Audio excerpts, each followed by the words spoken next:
Hello everyone, welcome to Login Join. This video will learn how to delete your Badoo account. So without any further ado, let's get into the video. First, go ahead and open up Badoo app on your phone. And once the app opens up, click on the profile-like icon on your bottom right corner.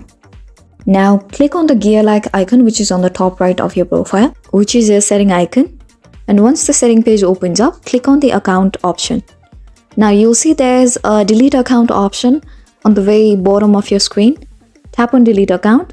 Now you'll be asked if you're very much sure if you want to delete the account, or you're also given several options if you want to hide your account or switch notifications off or just sign out instead, but you're sure about deletion, then you can go ahead and select the continue option.